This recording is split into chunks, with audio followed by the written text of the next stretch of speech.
कक्षा 10वीं के भैया ध्यान दें।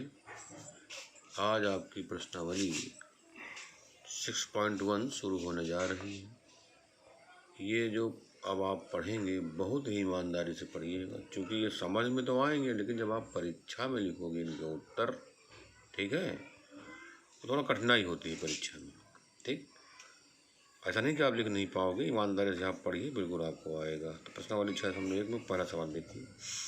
लिखा है, कोष्ठकों में दिए शब्दों में से सही शब्दों का प्रयोग करते हुए रिक्त स्थानों को भरिए। नंबर फर्स्ट क्या लिखा है? सभी व्रत डैश डैश, है ना, होते हैं। अब क्या होते हैं? सर्वांगसम समरूप। क्या भरा जाएगा? तो ये एक सोचनीय प्रश्न है, विचारणीय प्रश्न है। देखिए, है ना, भरा तो समरूप जाए, क्या भरा जाएगा? समरूप भरा जाएगा। अब समरूप भरा जाएगा तो क्यों भरा जाएगा ये हम आपको बता दे रहे हैं। ठीक, तो पहले का फर्स्ट ये आपको पूरा करना है स्वयं। अच्छा, हम हिंट्स दे रहे हैं क्यों भरा जाएगा। कह रहा है सभी व्रत, देख लो, एक व्रत ये है इसका केंद्रीय, एक व्रत ये है इसका केंद्रीय, है ना, एक व्रत ये इसका केंद्रीय है, एक व्रत है इसका केंद्रीय। कई व्रत हो गए? दो, है ना, और एक व्रत बना लें, चाहे दूसरा व्रत बना लें। अब आप जान रहे हैं इसकी त्रिज्या अलग है, इसकी त्रिज्या अलग है, व्रत तो आप जानते ही हो। तो दोनों व्रतों की त्रिज्याएं क्या है? अलग अलग हैं। अब आपसे कहा जाए कि क्या 360 अंश कोण बनता है, तो आप कहोगे यस, हाँ बनता है। ये भी क्या 360 अंश का कोण बनता है? हाँ बनता है। तो आप देख लीजिए, ठीक है, मतलब शेप क्या है? दोनों का समान है। आकार दोनों को आप यही कहो, क्या कहोगे आप? ठीक, शेप जो है, शेप और साइज की बात हो रही थी, तो आकृति और आकार या आकृति और आमाप जो भी समझिए आप, तो कुल मिलाकर के ये भी व्रत है, ये भी व्रत है, दोनों, इसमें भी 360 अंश कोण बन रहा है, इसमें भी 360 अंश कोण बन रहा है। ठीक है, तो चूंकि कोण दोनों के क्या है? समान है, तो इसीलिए हम क्या कहेंगे? ये समरूप है। ठीक, शेप एंड साइज, शेप और साइज जान रहे हो ना, शेप दोनों का समान है लेकिन साइज में क्या है? अंतर है। तो ऐसी स्थिति में क्या भरेंगे आप? समरूप भर लोगे। अच्छा ठीक, अगला देखिए, सेकंड नंबर, सभी वर्ग होते हैं। क्या लिखा है? सभी वर्ग होते हैं। सेकंड नंबर में क्या भरना है? इसमें भी समरूप ही भरना है। अब क्यों भरना है? देखिए भैया, आप देख लो, इसकी चार भुजाएं क्या है? बराबर है। ठीक है, एक और बना दिया, वर्ग बड़ा बना दिया थोड़ा सा। अब आपसे कहा जाए कि ये बताओ भैया, ये भी वर्ग है और ये भी वर्ग है। ठीक है, तो शेप दोनों का समान है, साइज क्या है? अलग है। ठीक, तो दोनों क्या है? ये समरूप। याद होना चाहिए ना, शेप और साइज अगर दोनों आकृतियों का समान है तो वो समरूप नहीं होगा, क्या होगा? सर्वांगसम होगा। अगर शेप समान है और साइज अलग है तो फिर क्या होगा? वो समरूप होगा। इसका मतलब ये हमारा कहने का ये हुआ कि सभी सर्वांगसम आकृतियाँ क्या होती हैं? समरूप होती हैं। ठीक है, लेकिन सभी समरूप सर्वांगसम नहीं होती हैं। ठीक, तो इस बात को ध्यान रखिएगा। कुल मिला करके इसमें क्या भरेंगे? समरूप।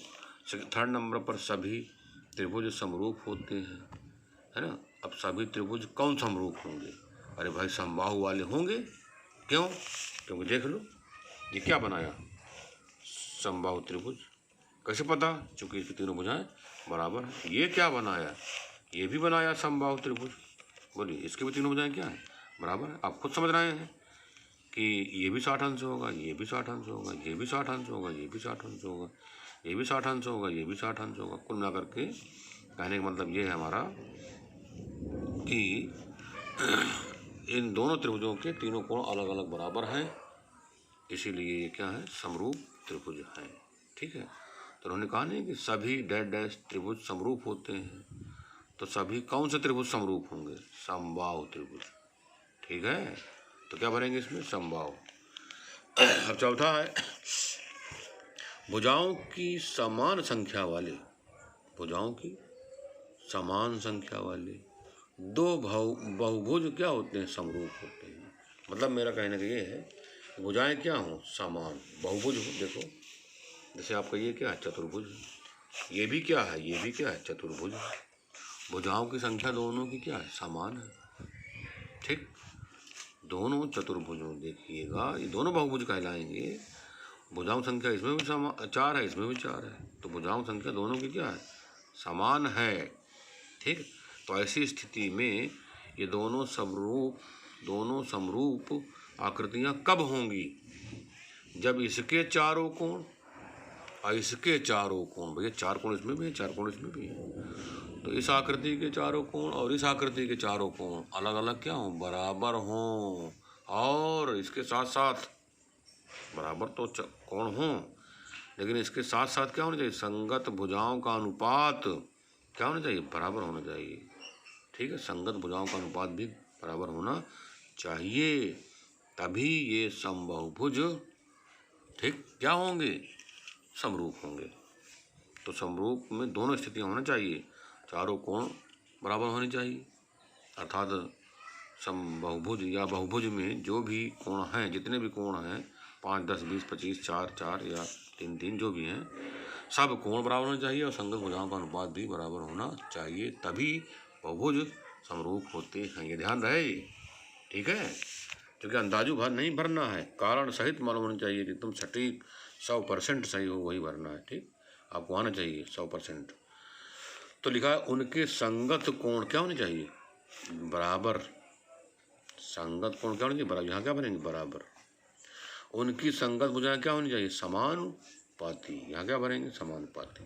ठीक, तो आप देख रहे हो कि पहला क्वेश्चन है, इसके first part, second part, third part, fourth part हमने कारण सहित बता दिया, और आप इस प्रश्न को अपनी कॉपी में ईमानदारी से पूरा कर लीजिएगा। ठीक, अगला है दूसरे, लिखा निम्नलिखित युग्मों के दो भिन्न भिन्न उदाहरण दीजिए। इस समरूप आकृति में क्या देना है, दो भिन्न भिन्न उदाहरण देना है, अर्थात दो भिन्न भिन्न लिखना है उदाहरण। ठीक है, अब दो भिन्न भिन्न उदाहरण में आप क्या दोगे, ये आपको पता होना चाहिए। क्या देना है, देखिए नंबर 2 में फर्स्ट पार्ट, समरूप आकृतियाँ।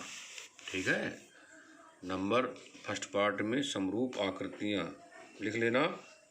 क्या लिखोगे आप, नंबर फर्स्ट, जैसे आपके पास क्या हो, ये संकेंद्री वृत्त, जैसे आपका एक वृत्त है, ये एक इसका केंद्र ये है, एक वृत्त ये है, इसका केंद्र क्या है, ये। तो आप देख रहे हो ना कि शेप दोनों का समान है, लेकिन साइज अलग है। ठीक है, अब इस वृत्त को उठाकर इसके ऊपर रख दीजिए, या इसको उठाकर उसको ऊपर रख दीजिए, तो इसका केंद्र इसके केंद्र के ऊपर क्या है, हो जाएगा। ठीक है, तो हमको क्या लिखना है, समरूप आकृतियाँ होनी चाहिए। तो ये समरूप आकृतियाँ हैं कि नहीं, बोलिए, दोनों आकृतियाँ समरूप हैं। क्यों, क्योंकि दोनों का शेप समान है और साइज क्या है, अलग अलग है। ठीक है, तो क्या लिखोगे, उदाहरण में पहला है ना, देखा ना, दो भिन्न भिन्न उदाहरण देना है आपको समरूप आकृतियों का। तो नंबर फर्स्ट में क्या लिखोगे, संकेंद्रीय वृत्त। ठीक, लिख लोगे, संकेंद्रीय वृत्त। ठीक, अर्थात दोनों के केंद्र क्या होने चाहिए, एक होना चाहिए। इसका उठा के इसके ऊपर रख दीजिए, या इस वृत्त को उठा के इसके ऊपर रख दीजिए, तो इसका केंद्र इसके ऊपर रख जाएगा। मतलब ये इस प्रकार, ये बताओ।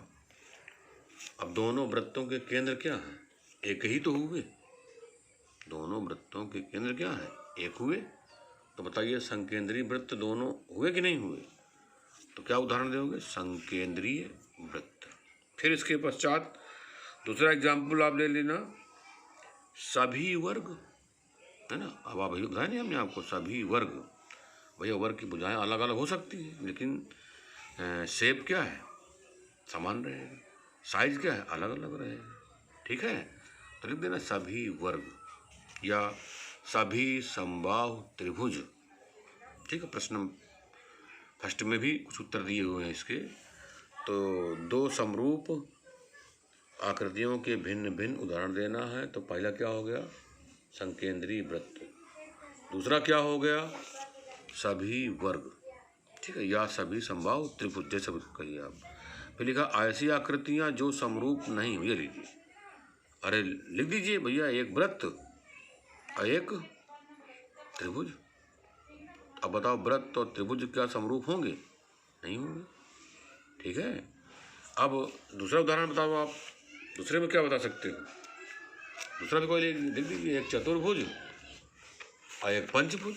क्या दिक्कत है? तो क्या समरूप होंगे क्या? अरे समरूप पता ही नहीं होंगे। ठीक है भैया, वर्ग।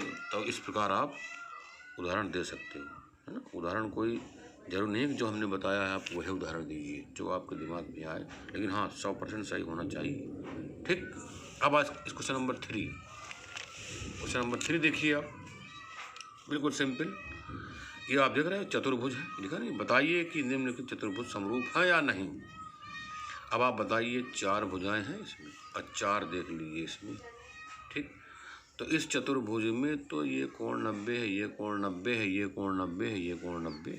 संकेत लिखा गया है कि ये 90 है, 90 डिग्री है। ठीक, इसमें आप देख लीजिए, इसमें जो कोण है यस या पी या क्यू या आर, इसमें दिया है क्या कौन कोण कितने का है?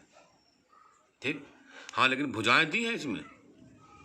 ये कितना है? 1.5, 1.5, 1.5, 1.5। तो आप देख लीजिए, इसकी चारों भुजाएं क्या हैं? समान हैं। और चारों भुजाएं इसकी भी समान हैं, लेकिन इसकी प्रत्येक भुजा 1.5 सेंटीमीटर है और इसकी प्रत्येक भुजा 3 सेंटीमीटर है। ठीक है, तो अगर भुजाओं में अनुपात देखो तो 1.5/3, बोलो 1.5/3 क्या आएगा?